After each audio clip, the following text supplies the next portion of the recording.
اعوذ باللہ من الشیطان الرجیم بسم اللہ الرحمن الرحیم جا رہے ہیں کیا؟ ان الذین کفروا وماتوا وهم کفار فلن يقبل من احدهم ملء الارض ذهبا ولن يفتدى منه۔ اسٹیج پر تشریف فرما محترم و مقرر علماء کرام،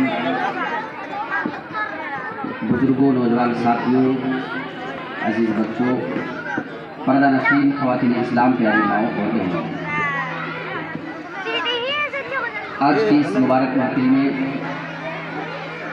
مجھے آپ کے سامنے چند باتیں کرنے کا موقع ملا ہے۔ میں آپ کے سامنے ایک انتہائی اہم موضوع پر بات کرنا چاہتا ہوں۔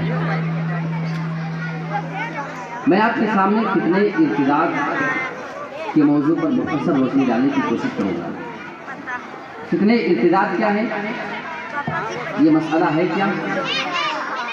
ہماری مسلم عورتوں کا اپنے دین کو چھوڑ کر دوسرے دین کے اندر چلے جانا، دوسرے دھرم کے اندر شادیاں کر لینا، اسی کا نام یہ عورتوں کا یہ فتنہ ارتداد، عورتوں کا اپنے اسلام سے پھر کر کے دوسرے کسی دھرم کے اندر چلے جانا۔ ہماری مسلم قوم کی لڑکیاں کس طریقے سے بغاوت پہ آمادہ ہیں، آپ کو اگر اندازہ کرنا ہو، ایک رپورٹ میں آپ کو بتاتا ہوں۔ کچھ دنوں پہلے سوشل میڈیا پر ایک خبر گردش کر رہی تھی، 100 سے زائد لڑکیوں نے عدالت کے اندر یہ یاچکا دائر کیا، باقاعدہ لکھت طور پہ عدالت کو دیا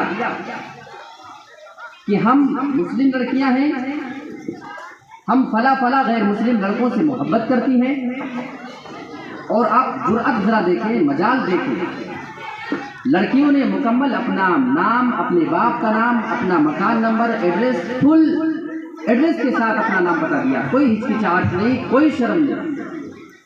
فلاں بن فلاں لڑکے سے ہم محبت کرتی ہیں، فرق یہ ہے کہ ہمارا اسلام، ہم اس کو ماننے والے ہیں، وہ دوسرے دھرم کو ماننے والے ہیں، لہٰذا ہمارے والدین یہ شادی ہونے دینا نہیں چاہتے ہیں۔ ہم عدالت سے ریکویسٹ کرتی ہیں کہ وہ ہماری مدد کریں، اس معاملے میں ہماری شادیاں کرائیں۔ کیا یہ بات واقعی تعجب کی نہیں ہے؟ یہ پڑھی لکھی مسلم لڑکیوں کی بات ہے۔ ایک رپورٹ میں آپ کو بتاتا ہوں، سن 2009 کی۔ اگر آپ کو لگتا ہے کہ آپ دیندار ہیں اور آپ کے دیندار ہونے کی وجہ سے آپ کے گھر کی بچی بھی دیندار ہوگی، وہ مکمل طور پہ اسلام پہ عمل کرنے والی ہوگی، یہ آپ کی سب سے بڑی غلط فہمی ہے۔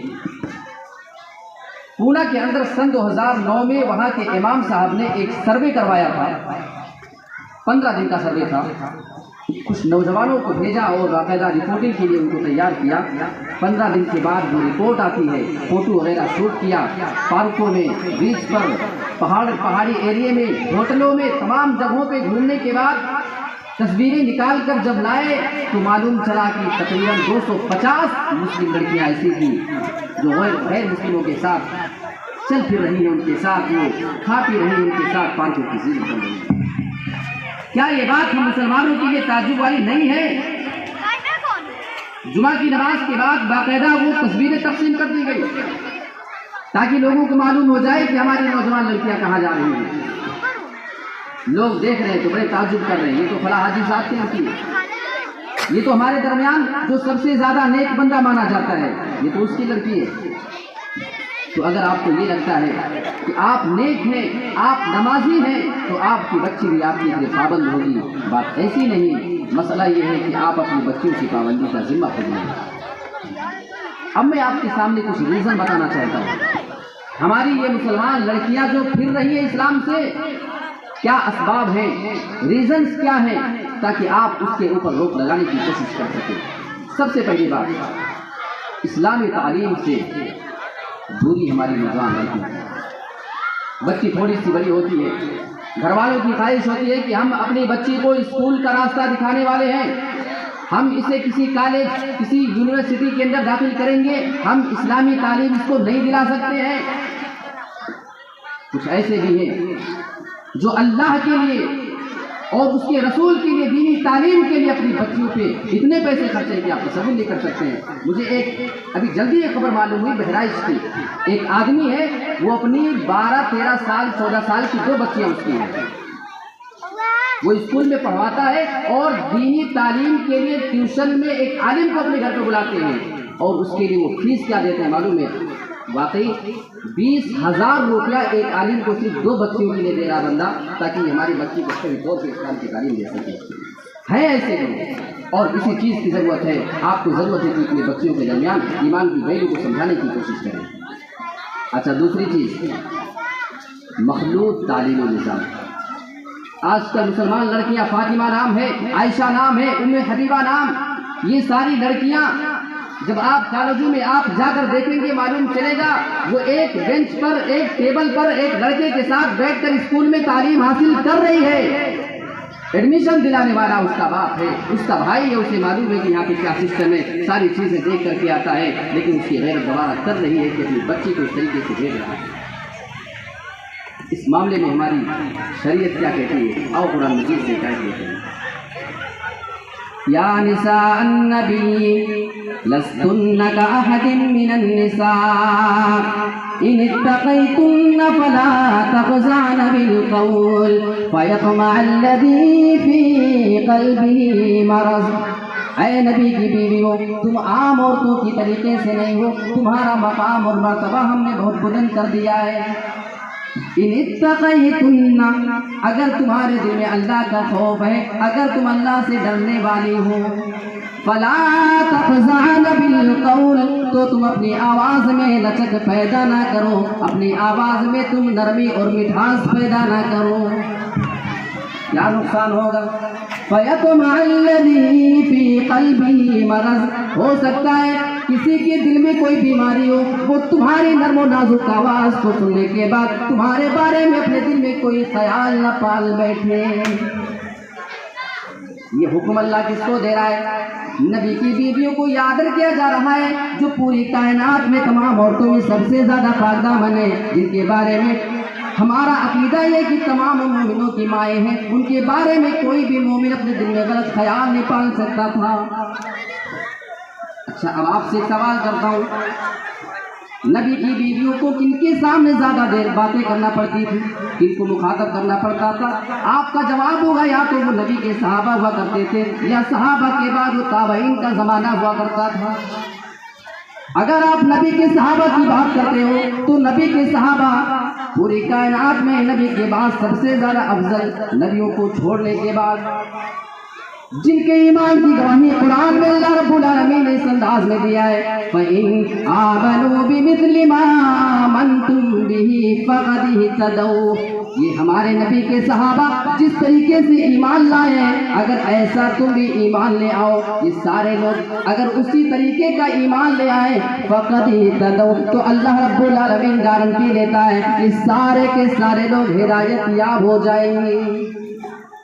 نبی کے صحابہ کا آئیڈیل کے قابل ہے، یہ بات اپنی جگہ، ان کا ایمان قابل نمونہ ہے، یہ بات اپنی جگہ۔ اے نبی کی بیویوں، تمہارا مقام بہت اونچا ہے، یہ بات اپنی جگہ، لیکن فلا تخضعن بالقول، اگر تمہیں کسی اجنبی آدمی سے بات کرنی ہو، خبردار اپنی آواز میں مٹھاس اور لچک پیدا نہیں کرنی۔ اگر نبی کی بیویاں صحابہ کے سامنے ایسی باتیں نہیں کر سکتی ہیں تو ہماری بہن بیٹی ایک اسکول میں ایک کالج میں ایک ہی بینچ پہ مسلم کے ساتھ بیٹھے گی، غیر مسلم کے ساتھ بیٹھے گی، اس کے ساتھ اس کی ہیلو ہائے ہوتی ہے، اس کا واٹس ایپ نمبر ہوتا ہے، اس کے ساتھ کال کی بات ہو رہی ہوتی ہے، وہ اس کے روم پہ جا رہی ہے، وہ اس کے روم پہ جا رہے ہیں، اس کی اجازت آپ کی کون سی شریعت ہے؟ کو ایجوکیشن سسٹم مکس تعلیم، ہمارے یہاں کا جو سسٹم ہے اس چیز میں آج لڑکیوں کو بہت بدنام کیا ہے۔ کبھی کبھی ایک سوسائٹی میں رہنے کی وجہ سے، ایک معاشرے میں رہنے کی وجہ سے بہت سارے لوگوں کو دیکھا جاتا ہے اسی مزاج میں مل جاتے ہیں اور اسلام کو غیر اسلام کو ایک ہی کھانے میں رکھ کر کے دیکھنے کی کوشش کرنے لگتے ہیں، اور اسلام سے اگر کبھی پھرنے کی بات آ جائے وہ اسلام کو چھوڑنے میں زیادہ ہچکچاہٹ محسوس نہیں کرتے ہیں۔ میری پیاری ساتھیوں، ہمیں اپنی نوجوان لڑکیوں کے بارے میں غور کرنے کی ضرورت ہے۔ دوسرا یہ مسئلہ ہوا، تیسری جو اہم وجہ میں آپ کے سامنے رکھنا چاہ رہا ہوں، اس میں نوجوان لڑکوں کی ذمہ داریاں ہیں۔ اور گھر کے گارجن حضرات وہ مائیں حضرات غور کریں جن کے گھر میں جوان بیٹیاں موجود ہیں، یہ آپ کی ذمہ داری بنتی ہے۔ بسا اوقات دیکھا جاتا ہے گاؤں کا لڑکا ہے کسی غیر مسلم سے اس کی اچھی خاصی دوستی ہوتی ہے، دوستی اتنی زیادہ ہے کہ وہ اس کے گھر میں بھی آ رہا ہے، اس کے کچن میں جا سکتا ہے، اس کے بیڈ روم میں جا سکتا ہے، اس کی بہن بیٹی کے ساتھ اٹھ بھی سکتا ہے، اتنا زیادہ گھلنے ملنے کی ضرورت کیا ہے؟ کبھی یہ لڑکا بیچارہ ممبئی چلا گیا، گجرات گیا، دلی گیا، اور اس کی بہن کو جو جوان ہے اسے مارکیٹ جانا ہے، لیکن لے کے جانے والا کون ہے؟ بھائی تو شہر میں ہے، باپ لے کے جا نہیں سکتا۔ اس لڑکے کا کال اپنے غیر مسلم ساتھی کے پاس کبھی کبھی آتا ہے، آنکھوں دیکھی باتیں تجربہ بتاتا ہے، وہ غیر مسلم لڑکا جو اسی لڑکی کی عمر کا ہے اس کی بہن کو اس کے گھر پہ جا کے بائک پہ بٹھاتا ہے اور اس کو جا کے گھنٹوں گھنٹوں مارکیٹ کرا کے اس کے گھر پہ لا کے چھوڑتا ہے۔ میرے پیارے ساتھیوں، لیکن کسی کے ایمان میں ذرہ برابر بھی غیرت پیدا نہیں ہوتی ہے۔ ذرا تصور کریں آج ہمیں یہ چیز گوارا کیسے ہونے لگی۔ تو یہ نوجوان لڑکوں کی ذمہ داری ہے کہ آپ اپنے گھروں میں اپنی بہن بیٹیوں تک کسی کو پہنچنے نہ دیں اگر آپ چاہتے ہو کہ آپ کی بیٹیاں سیکھیں۔ یہ تیسری چیز ہوئی۔ چوتھی چیز بتاؤں، کبھی کبھی لوگ لالچ میں پڑ کے اپنے اسلام سے پھر جاتے ہیں، بہت ساری لڑکیاں بھی، بہت سارے لوگ بھی اسلام سے پھر جایا کرتے ہیں۔ میں آپ کو صرف ایمان کی ویلو بتاتا ہوں، قرآن مجید کی ایک آیت رکھتے ہیں، اٹھاؤ سورہ آل عمران آیت نمبر 91۔ ان الذين كفروا وماتوا وهم كفار فلن يقبل من احدهم ملء الارض ذهبا ولو افتدى به۔ بے شک جن لوگوں نے کفر کیا، اللہ کا انکار کر دیا اور اسی کفر کی حالت میں ان کا انتقال بھی ہو چکا، فَلَن يُقْبَلَ مِنْ أَحَدِهِمْ مِلْءُ الْأَرْضِ ذَهَبًا۔ اگر یہ کافر جو اللہ رب العالمین کا انکار کرتے ہوئے مر چکے ہیں، جب یہ جہنم میں جانے والے ہوں کل قیامت کے دن، اگر یہ اللہ رب العالمین کے پاس پوری زمین کے برابر سونا لا کر رکھ دیں، ساری دنیا کا سونا خزانہ لا کے رکھ دیں، ہیرا جواہرات کو لا کر کے رکھ دیں، اور اپنے آپ کو جہنم سے بچانا چاہیں، اللہ رب العالمین فرماتا ہے فَلَن يُقْبَلَ مِنْ، اللہ رب العالمین فرما رہا ہے ان کے وہ دیے ہوئے سارے کے سارے سونے چاندی کو، ہیرے جواہرات کو ہم قبول نہیں کریں گے۔ اس سے ایمان کی ویلیو سمجھ میں آتی ہے۔ اگر کوئی آپ سے سوال کر لیتا ہے کہ تمہارا ایمان کتنا قیمتی ہے، اس آیت کی روشنی میں ہمارا جواب یہ ہے پوری دنیا کے سونے جواہرات کو ملا لیے جائیں، پوری دنیا کی دولت کو ایک جانب رکھ دیا جائے اور ترازو کے دوسرے پلڑے پہ ہمارا ایمان رکھ دیا جائے، ہمارا ایمان دنیا کی تمام چیزوں سے زیادہ قیمتی ہے۔ یہ قرآن کی آیت بتا رہی ہے۔ تو ایمان کی ویلیو سمجھنا ہے، لالچ میں آ کے اپنے ایمان کا سودا نہیں کرنا ہے۔ ایک اور چیز بتاؤں، ایک چوتھی وجہ، کبھی کبھی انسان خارجی دباؤ، کچھ ایسے علاقے میں مسلمان بستے ہیں جہاں کے لوگ اس کو دبانا چاہتے ہیں، ٹارچر کر رہے ہیں، تو اسلام سے پھر جا رہے ہیں۔ اگر آپ اسلام پہ عمل کرنے والے ہو اور آپ کو یہ لگتا ہے کہ آپ اسلام پہ عمل کرو گے آپ کے پیروں کے نیچے پھول بچھائے جائیں گے، تو یہ آپ کی غلط فہمی ہے۔ آپ ہمارے نبی کی زندگی کو اٹھا کر کے دیکھیں، اللہ کے نبی 13 سال تک مکہ کے اندر اسلام پھیلا رہے ہیں۔ کبھی آپ نماز پڑھتے، آپ کو نماز کی حالت میں آپ کے اوپر اونٹ کی اوجھڑی لا کر کے ڈالا جا رہا ہے، کبھی آپ کے پیچھے سے گردن میں رسی ڈال کر کے اور چادر ڈال کر کے آپ کو بھی کھینچا جا رہا ہے، آپ کو مارنے کی کوشش کی جا رہی ہے۔ اللہ کے نبی کے پورے گھرانے والوں کو تکلیف دینے کی مکہ والے کوشش کیا کرتے تھے۔ کبھی رات میں کوئی آپ کے گھر کے باہر دروازے کے پاس کانٹے بچھا کر کے چلے جایا کرتا تھا تاکہ نبی کے چھوٹے چھوٹے بچے جب صبح کو نکلیں گے تو ان کے پیر میں کانٹا جمے گا۔ کبھی نبی کے گھر میں کھانا بن کے رکھا ہے، لوگ دور سے کوڑے کرکٹ پھینک کر کے چلے جایا کرتے تھے۔ میرے پیارے ساتھیوں، تکلیف تو ہمارے نبی کو بھی دی گئی، ساری پلاننگ کر کے دیکھ لیا گیا، لیکن نبی اپنی دعوت سے باز آنے والے نہیں۔ سب کو معلوم ہو چکا، بڑے لیول ہائی لیول کی میٹنگ بلائی جاتی ہے کہ محمد کا کرے تو کیا کرے، یہ باز آتا ہی نہیں اپنے کام سے۔ دارالندوا کے اندر قریش کے بڑے بڑے سرداروں کی میٹنگ بلائی جاتی ہے، بتائیں ذرا کیا مشورہ ہونا چاہیے۔ ایک بوڑھا آدمی اس میں نظر آیا، وہ کہتا ہے کہ میں نجد سے آیا ہوا ہوں، لوگوں نے اس کو بھی شامل کر لیا، شاید کوئی اچھا مشورہ ہمارے بارے میں دے سکے۔ مشورہ ہو رہا ہے، کوئی کہہ رہا ہے کہ محمد کو جیل میں ڈال دیا جائے نا، کام ختم ہو جائے گا۔ لوگوں نے کہا اگر جیل میں ڈال دو گے مسئلہ حل نہیں ہوگا۔ نبی کے صحابہ اتنے جانثار ہیں، ان کے ماننے والے اپنی جان کی بازی لگا کے چھڑائیں گے۔ یہ بات صحیح نہیں ہے۔ کسی نے کہا کہ محمد رسول اللہ کو مکہ سے نکال کر کے باہر کر دیا جائے، مکہ کے اندر اسلام نہیں پھیلے گا۔ پھر بات آئی کہ مکہ کے باہر جا کے اسلام پھیلائیں گے تو کیا کرو؟ یہ بات بھی ٹھیک نہیں۔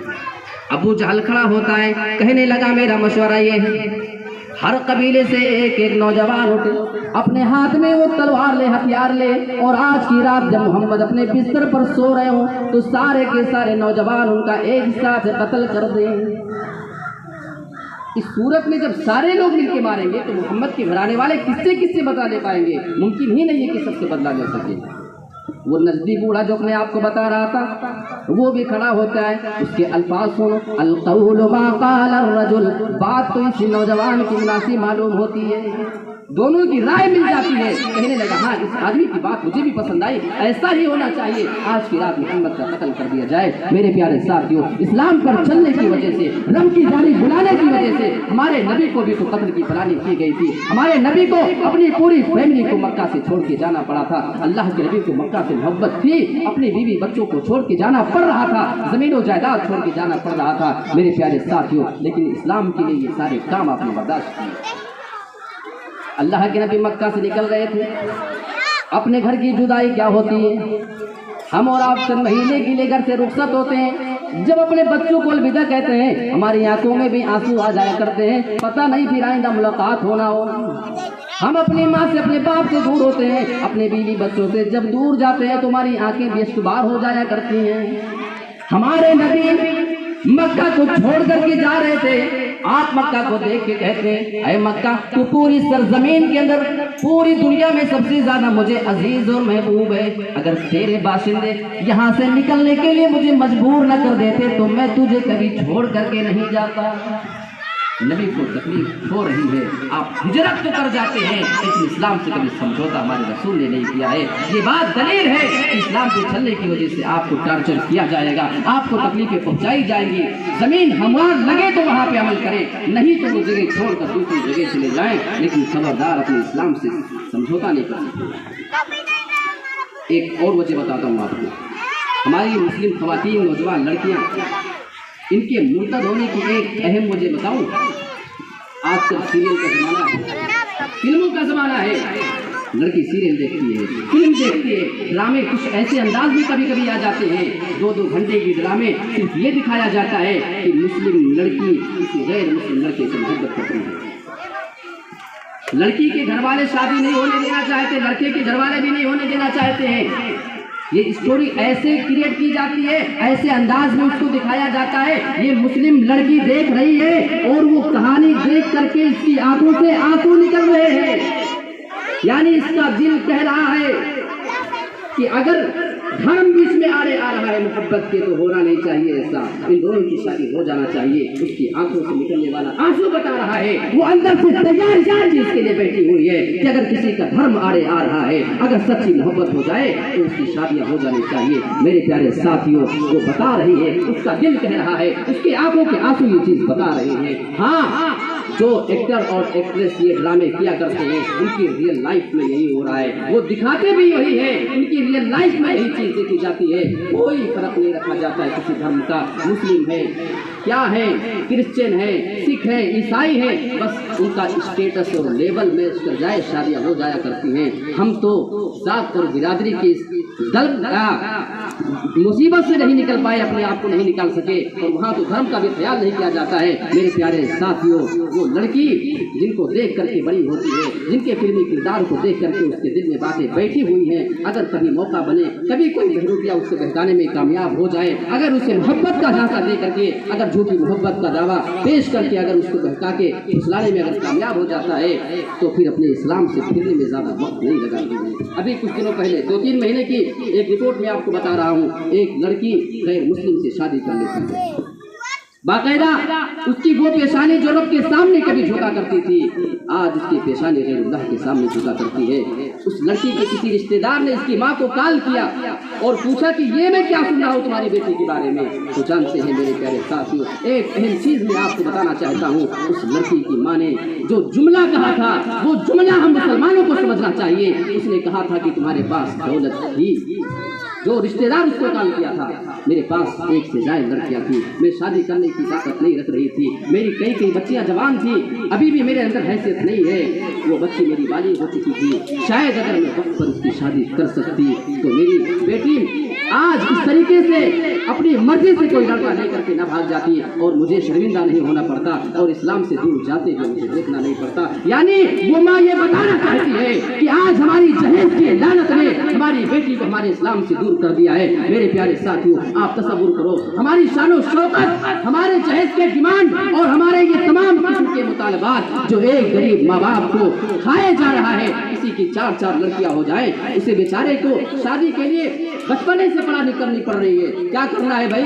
20 سال کے بعد بچی کی شادی کرنا ہے، پلاننگ ابھی سے کرنا پڑ رہا ہے۔ ایسا لگتا ہے بیچارے کو علاقہ لکھانا ہے، 10 بیگھے کی زمین 20 سال کے بعد لکھانا ہے۔ میرے پیارے ساتھیوں، کیا آپ نے شادی کو اتنا مشکل بنا دیا ہے کہ ایک باپ کو 20 سال کے لیے تیاری کرنی پڑے؟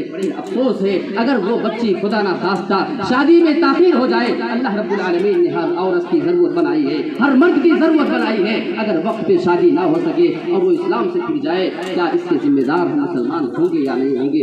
ذرا تصور کرنے کی کوشش کریں۔ تو یہ سیریل، یہ ڈرامے، یہ تمام چیزیں دیکھنا لڑکیوں کو کبھی کبھی اسلام سے دور کرنے کے لیے کافی ہو جاتا ہے۔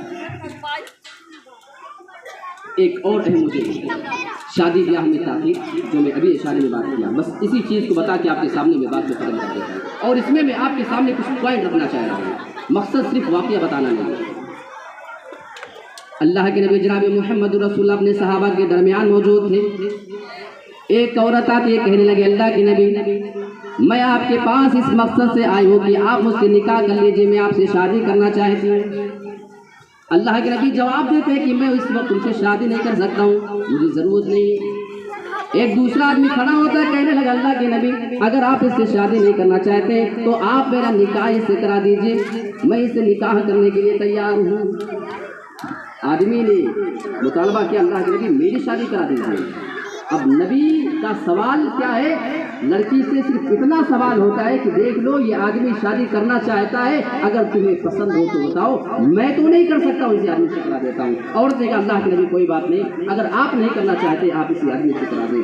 اب اس سے ایک مسئلہ جو ثابت ہوتا ہے، آج ہمارے گھروں میں اگر ایک جوان لڑکا اپنے باپ سے، اپنی ماں سے بول دے کہ میری شادی کرا دو، تو ہماری تمام اولاد میں وہ سب سے زیادہ نافرمان ہے، وہ سب سے زیادہ بدتمیز ہماری نظر میں سمجھا جاتا ہے۔ کتنا بے شرم ہے، اپنی شادی کی بات نہیں کر رہا ہے، لیکن نبی کے سامنے صحابہ کی محفل میں کہہ رہا نبی میری شادی کرا دیجیے۔ نبی کو کوئی تعجب نہیں، صحابہ کو کوئی حیرانگی نہیں ہو رہی، کیونکہ شادی کی بات کر رہا ہے۔ عورت بھی بول رہی ہے شادی کرا دو، کسی کو کوئی مسئلہ نہیں ہو رہا ہے۔ آپ نے سوال کیا، ٹھیک ہے شادی تمہاری کرا دیتا ہوں، عورت تیار ہے، مہر میں کیا دے سکتے ہیں؟ ذرا تصور کرو۔